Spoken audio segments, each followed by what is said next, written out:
अकोला जिल्ह्यामध्ये सकाळपासूनच पावसाला सुरुवात झाली आहे आणि पावसामुळे नागरिकांची चांगलीच धावपळ उडाली आहे। या पावसामुळे वेचणीला आलेल्या कापसाला फटका बसण्याची शक्यता आहे। बाजार समित्यांमध्ये सध्या सोयाबीन आणून ठेवलेल्या शेतकऱ्यांनी तोही भिजण्याची भीती आहे।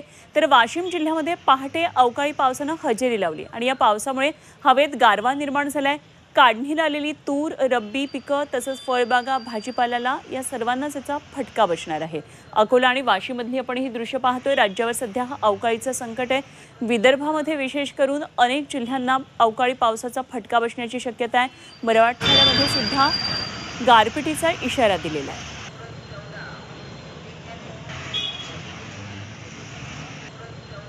राज्यातल्या वातावरण बदलाचा अर्थातच शेती पिकांना मोठा फटका बसणार आहे आणि आपण थेट जाऊया।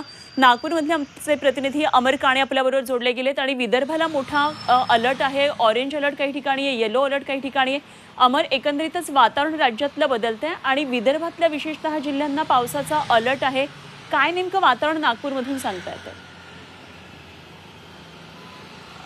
अनुपमा, खरं तर पश्चिम विदर्भात खास करून हा प्रभाव राहणार आहे। अवकाळी पावसाचा तडाखा पश्चिम विदर्भात बसण्याची जास्त शक्यता आहे आणि त्याच्यातही खरं तर आज बुलढाणा, अकोला आणि वाशिम या परिसरामध्ये पावसाला सुरुवात सुद्धा झालेली आहे। रब्बी पिकांना हा सगळा फटका बसण्याची शक्यता आहे। त्यामुळे शेतकरी पुन्हा एकदा चिंतेत आलेला आहे। बेचणीला आलेला कापूस असो, गहू, हरभरा असो, हे सगळे पीक संकटात आलेले आहे। हे संपूर्ण वातावरण जे आहे, गेल्या तर 2 ते 3 दिवसांपासून थंडीचा जोर कमी झाला, ढगाळ वातावरण जास्ती जाणवायला लागलं आणि आज सकाळपासून पश्चिम विदर्भात हा पावसाचा प्रभाव दिसू लागला।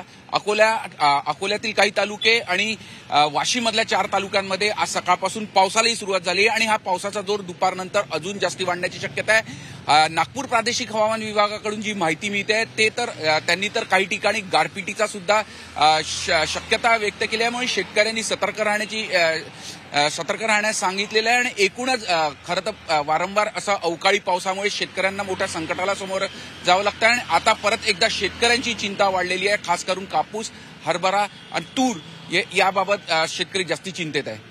खरे अमर, एकंदरीतच शेतकऱ्यांची चिंता या वातावरणामुळे वाढलेली आहे। तसंच नागरिकांच्या आरोग्यावर सुद्धा अशा बदलत्या वातावरणाचा परिणाम होईल। त्यामुळे पुढचे काही दिवस महत्त्वाचे म्हणता येतील। धन्यवाद अमर, दिलेल्या सगळ्या सविस्तर माहितीसाठी।